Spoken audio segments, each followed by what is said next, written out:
अस्सलाम वालेकुम डॉक्टर शहराम। गंदम से एलर्जी हो जाए तो बच्चे क्या खाएं सर, वो कौन सी खुराक इस्तेमाल करें? वालेकुम सलाम। देखें, सबसे पहले तो ये समझना चाहिए कि सीलिएक डिजीज़ है क्या, गंदम से एलर्जी है क्या।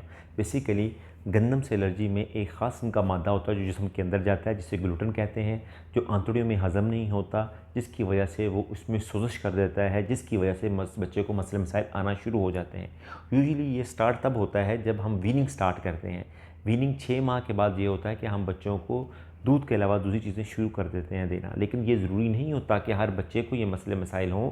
कुछ बच्चों में जेनेटिकली प्रीडिस्पोज्ड होते हैं कि उनमें कुछ जीन्स ऐसे होते हैं जो कि ग्लूटेन को सेंसिटिव होते हैं, जिसकी वजह से उनकी आंतड़ियों में सोजिश होनी शुरू हो जाती है, जिसकी वजह से बच्चों में अलामात आनी शुरू हो जाती हैं। इसमें 2 तरह की अलामात आती हैं, एक मैदे से रिलेटेड और एक मैदे से नॉन रिलेटेड। जो मैदे से रिलेटेड हैं उसमें ये होता है कि बच्चे को डायरिया होता है, पेट फूल जाता है, ब्लोटिंग होती है, दर्द होती है और बाज़ औक़ात बच्चे कॉन्स्टिपेशन कब्ज़ के साथ प्रेजेंट करते हैं। ठीक है, तो उस सूरत में भी आपने अपने डॉक्टर को चेक करवाना है। और इसके अलावा दूसरी अलामात हैं जो कि लेस कॉमन है, लेकिन वो भी बड़े ज़्यादा बुरे तरीके से बच्चे प्रेजेंट करते हैं, जैसे खून की कमी हो जाना, बार बार दवाइयाँ देने के बावजूद बच्चों का खून लेवल नहीं बढ़ता, कद नहीं बढ़ता, बुलूगत नहीं होती, झटके लग सकते हैं, लड़कियां प्रेग्नेंट नहीं होती, उनकी बार बार उनकी प्रेगनेंसी लॉस हो रही होती है। उस सूरत में भी आपने चेकअप करवाना है आया कि ये मसला तो नहीं है। और इसके अलावा हड्डियों का टेढ़ापन बच्चों को हो सकता है, रिकेट्स वगैरह हो सकती है, तो उस सूरत में आपने डॉक्टर को ज़रूर चेक कराना है। और इसके टेस्ट करने के, कंफर्म करने के मुख्तलिफ़ तरीके हैं, जिसमें खून के टेस्ट हैं और बायोप्सी करके हम देखते हैं, एंडोस्कोपी करके देखते हैं। लेकिन अगर ये जो है मर्ज़ अगर खून के टेस्टों से कंफर्म ना हो तो फिर हम उस सूरत में एंडोस्कोपी करके ये अंदाज़ा लगाते हैं कि आया कि इसको ये मर्ज़ है या नहीं मर्ज़ है।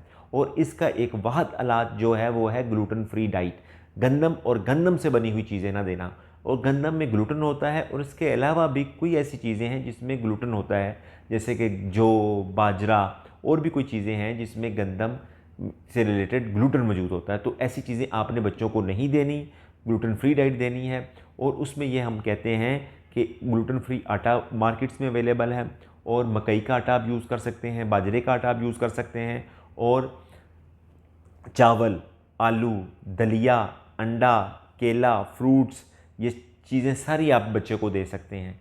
सब्ज़ियाँ आप दे सकते हैं, लेकिन जो चीज़ नहीं देनी वो ये है कि बाहर से बनी हुई चीज़ें, आटे से बनी हुई चीज़ें, जैसे कि समोसा है, सेवियाँ हैं, पास्ता है, और भी कई चीज़ें हैं जो कि बेकरी के आइटम्स हैं, टॉफ़ियाँ हैं, और जो आइसक्रीम्स हैं वो नहीं देनी बच्चों को।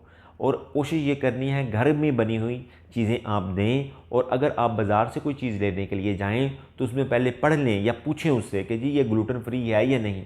अगर ग्लूटेन फ्री नहीं है तो आपने वो चीज़ बच्चे को नहीं देनी, क्योंकि इसकी छोटी सी मिकदार भी बच्चे को ठीक नहीं होने देगी और बच्चे को ये मसले मसाइल रहेंगे। इसलिए आपने बच्चे को ग्लूटेन फ्री डाइट देनी है। और चेकअप जिस तरह कराना है वो बहुत ज़रूरी है, क्योंकि जब एक दफ़ा तशख़ीस हो जाए तो लोग फिर बाज़ू का चेकअप नहीं कराते और उसी तरह ही चलते रहते हैं, लेकिन ये अच्छी बात नहीं होती। आपने अपने गैस्ट्रोएंटरोलॉजिस्ट या डॉक्टर जो कि जिसको आप दिखा रहे हैं उसको आइडली 1 साल के बाद ज़रूर चेक करवाएं। वो मुख्तलिफ टेस्ट करा के देखता है, क्योंकि ग्लूटेन ना खाने की वजह से या ग्लूटेन फ्री डाइट की वजह से उसमें कोई चीज़ों की कमियाँ होती हैं, जिसकी वजह से कैल्शियम की कमी, खून की कमी और मल्टीविटामिन की कमी हो जाती है। तो उसके लिए मल्टीविटामिन ऐड करते हैं और चीज़ें ऐड करते हैं ताकि आपका बच्चा सेहतमंद रहे।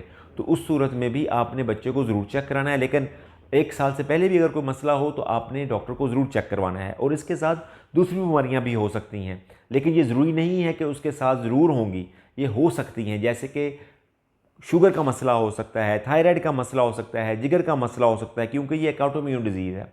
और आपने बच्चे को डाइटिशियन से ज़रूर एक दफ़ा डिस्कस करना है इसकी डाइट के बारे में, ताकि वो आपको मुकम्मल ऑप्शंस दे और आपको बता सके कि कौन कौन सी डाइट खाई जा सकती है। और पाकिस्तान में ग्लूटेन फ्री स्टोर्स हैं, चीज़ें हैं जो कि ईज़िली अवेलेबल हैं और बच्चों को दी जा सकती हैं।